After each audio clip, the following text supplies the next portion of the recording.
Bonjour et bienvenue sur ma chaîne. Aujourd'hui je vais vous présenter des jumelles. Voilà, des jumelles classiques. Celles-ci ce sont des Bushnell ProView 1042 Realtree AP Camo. Ça c'est la dénomination. Donc tout simplement des jumelles de couleur camouflée avec un grossissement 10 par 42. Elles sont apparues dans les années 2009-2010 pour un prix oscillant entre 100 et 180 € selon les revendeurs. Voilà. Et elles ont été relativement vendues. C'est une marque connue qui a une bonne réputation. Elle pèse 700 grammes et l'étui qui est livré avec et qui est en matière un petit peu synthétique, là le voici, lui il pèse simplement 72 grammes, donc 772 grammes dans le sac à dos. Voilà, donc le réglage lui-même est assuré par cette molette ici. Vous pouvez régler l'écartement au niveau des oculaires ici en actionnant l'articulation. Voilà. Vous avez également un réglage ici au niveau de la dioptrie avec une bague qui peut coulisser de manière à affiner la clarté la netteté de l'image. Et bien sûr ici vous avez alors des protections pour les oculaires. Et ensuite vous pouvez, ils appellent ça le procédé twist up, vous pouvez éloigner l'œil de l'oculaire pour limiter tout simplement les ombres. Lorsque vous regardez, il y a un effet d'ombre qui est assez désagréable. Et avec ça, on arrive à corriger le défaut. Voilà. Donc ça c'est pour la petite présentation. Ensuite, la deuxième partie de ce que je voudrais vous dire, c'est les caractéristiques techniques vraiment qui sont données avec une paire de jumelles. Et après, dans une autre partie, je vous expliquerai un petit peu à quoi ça correspond. Mais là, on tombe dans la théorie, c'est un petit peu chiant, mais enfin bon, je vais vous dire un petit peu tout ça. Donc le grossissement, ici c'est un grossissement de 10 et c'est marqué sur la molette quand vous achetez une paire de jumelles. Donc ici vous avez grossissement 10 et ensuite vous avez 10 par 42. 42 c'est tout simplement le diamètre des lentilles. Voilà, de ces lentilles là, des lentilles de sortie, 42 mm. Ensuite les fournisseurs mettent des caractéristiques techniques un peu barbares. Bon, ils vous parlent du verre, c'est du verre BK7. Alors on va vous dire pour des images nettes, claires.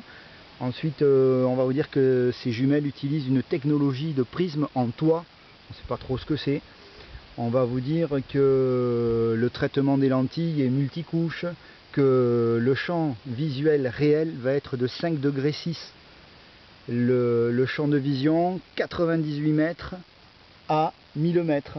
Que la distance minimum de mise au point est de 7 mètres. Que l'indice crépusculaire est de 20,5. Que l'intensité lumineuse est de 17,64 et que la pupille de sortie est de 4,2. Et bien tout ça, c'est des infos, quand vous ne connaissez pas, vous êtes un petit peu perdu. Alors je vous propose moi de faire le récap un petit peu de tout ça et d'essayer de dégrossir les choses. Alors je vous dirais que déjà le grossissement, en fait, c'est tout simplement le rapprochement. Ici on vous dit grossissement 10 fois, ça veut dire que lorsque vous allez regarder un objet, vous allez le rapprocher de 10 fois. Voilà. Ensuite, plus ce grossissement sera faible, et plus vous aurez de la lumière, et plus aussi votre image sera stable. A l'inverse, si votre grossissement est fort, l'objet rapproché sera relativement instable et vous aurez un champ de vision réduit. Voilà. Donc le champ de vision c'est important aussi puisque ça va rendre l'image plus stable et augmenter ou pas le confort d'utilisation. Donc il faut faire un choix, il y a des compromis et voilà. Donc ça ne sert pas toujours à grand chose d'avoir des jumelles qui rapprochent énormément si on veut avoir de la stabilité d'image. Voilà, après le verre BK7, c'est un traitement du verre, tout simplement à retenir qu'il y a plusieurs traitements. Il y a le BK7 qui lui est un verre, on va dire, avec un coût de production relativement accessible, donc le prix des jumelles va s'en ressentir. Il va être peut-être un peu moins lumineux sur les bords de l'image, mais bon voilà. Après le verre BAK4, lui, va être supérieur en qualité. ben bon, ça va être un verre traité au barium et le verre revient beaucoup plus cher. Le prix est plus cher, vous aurez une image peut-être un peu plus lumineuse, quoique. Et à la limite, parfois le mieux c'est l'ennemi du bien, parce que vous allez avoir également peut-être des petites déformations d'image, des traces colorées. Bon, donc ça va pas être forcément top parce que vous aurez du BAK4. Voilà, faut le savoir. Après, ce qu'il faut savoir aussi, c'est que dans les jumelles, il y a deux types de construction. Il y a les jumelles qui ont des prismes en toit, c'est ce que je vous ai dit au départ. Celle-là, c'est le cas. Et vous avez le type jumelle type de poro. Alors ça c'est tout à fait, c'est un autre principe. Les prismes en fait vont avoir la partie, enfin ce à quoi ça sert un prisme, c'est tout simplement à redresser l'image. C'est-à-dire que si vous n'aviez pas ça, dans vos jumelles, vous verriez une image inversée. Grâce au prisme, vous aurez une image qui va être dans le bon sens. Et les poros, elles auront les oculaires décalés par rapport aux lentilles. Alors ça va prendre un peu plus de place. En revanche ici, celle-là, c'est prisme en toit, elles sont toutes droites, voilà. Et déjà on a un avantage, on gagne de la place. Donc en compacité, c'est beaucoup mieux. Après, la mise au point. Dans ces jumelles, la mise au point, elle s'effectue, ce sont des lentilles qui vont bouger entre elles, alors que sur les jumelles en prisme de poro, c'est l'oculaire qui va se déplacer. Et ça, c'est pas top parce que ça va créer des déplacements d'air à l'intérieur de vos jumelles. Ça peut, si l'air passe, ça veut dire que l'humidité et la condensation peuvent passer aussi. Donc c'est beaucoup moins étanche également. Voilà. Donc moi je vous suggère plutôt de prendre ce type de jumelles là, avec ce principe de prisme en toit. Voilà, ça vous paraît sans doute moins sauvage maintenant. Voilà. En plus, qu'est-ce que je voulais vous dire de plus? Eh ben, tout simplement que le diamètre de la lentille frontale, c'est super important. Plus ce diamètre sera élevé, plus vous aurez de la lumière dans vos jumelles. Et plus l'image sera lumineuse. Voilà, ça c'est super important. Ensuite, on vous a parlé de données sauvages, mais je vous conseille quand même de les connaître. C'est tout simplement quand on vous parle d'indice crépusculaire, par exemple. L'indice crépusculaire, c'est ce qui va permettre de déterminer les détails de l'image. Donc plus cet indice sera élevé, plus vous verrez des détails. Alors comment ça se calcule? Alors là, c'est un petit calcul tout bête. Il faut multiplier le grossissement par le diamètre de la lentille. Donc ici, c'est 10 par 42. Vous obtenez le chiffre 420 ici, et ensuite, ce chiffre, il faut prendre la racine carrée, c'est 20,5. Donc ça, 20,5, ce chiffre-là, c'est l'indice crépusculaire. Donc plus il est élevé, plus vous verrez les détails. Après, l'intensité lumineuse. Alors là, pareil, il y a une formule à connaître, et pour la déterminer, il y a ce qu'on appelle d'abord la pupille de sortie. Alors la pupille de sortie, c'est quoi? Eh bien, vous prenez tout simplement le diamètre de cette lentille, 42, vous le divisez par le grossissement. Ici, le grossissement, c'est 10. 42 divisé par 10 égale 4,2. De là, une fois que vous avez ce chiffre, vous l'élevez au carré. Et vous obtenez, à ce moment-là, l'intensité lumineuse. Ici, l'intensité lumineuse, c'est 4,2 au carré égale 17,64. Donc la pupille de sortie, 4,2. Et, c'est ce qu'il disait dans les caractéristiques techniques, l'intensité lumineuse 17,64.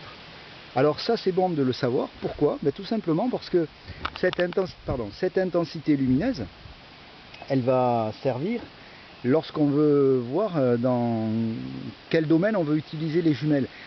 Si elle est supérieure à 15, ben, vous pouvez les utiliser la nuit, enfin la nuit, en faible luminosité on va dire. Ça sera si elle est supérieure à 25, pardon, ça sera des jumelles qu'on pourra utiliser pour la nuit.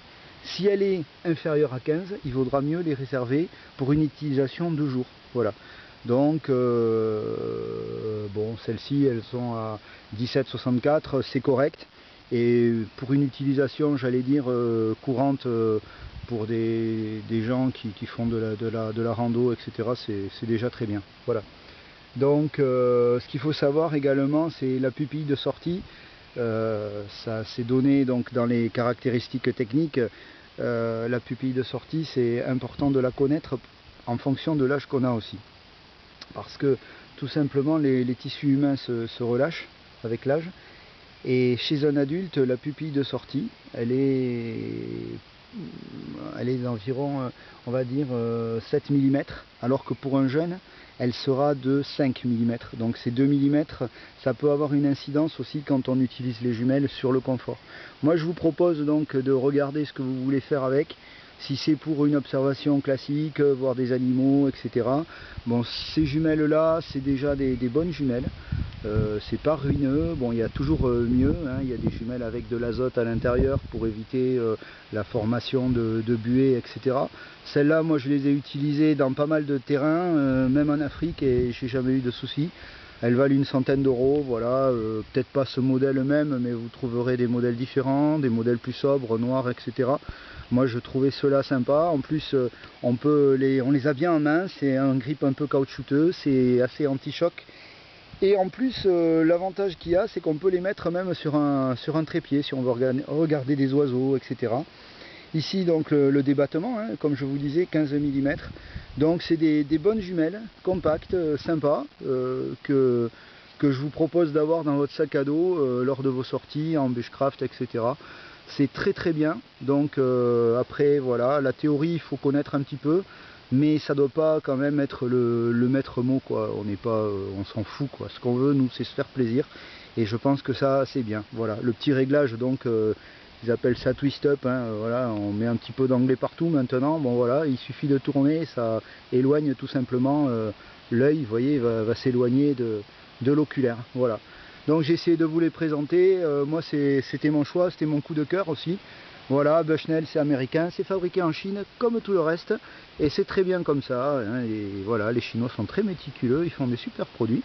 Moi en tout cas, j'en suis content, zéro défaut pour l'instant, et je dis bravo Bushnell, quoi. Voilà, je leur fais un petit coup de pub sympa, voilà, j'ai rien à y gagner, je m'en fous de toute manière. Voilà, et ben écoutez, je vous remercie de m'avoir suivi. J'espère pas avoir été trop pénible avec la théorie, il en fallait un petit peu, et voilà, et puis je me suis dit, quand on veut acheter des jumelles sur le net, on trouve pas mal de présentations. Tout est en anglais, moi j'y comprenais pas grand chose, à part quelques mots. Ben voilà, j'ai essayé de faire ma petite présentation en français. Ça vaut ce que ça vaut, c'est pas un cours, mais je me suis fait plaisir, et j'espère que je vous aurai fait plaisir. Je vous souhaite une super bonne journée, n'hésitez pas à vous abonner à ma chaîne au besoin, et puis je vous souhaite de belles randos aussi. Voilà, à bientôt et merci de votre écoute. Ciao ciao.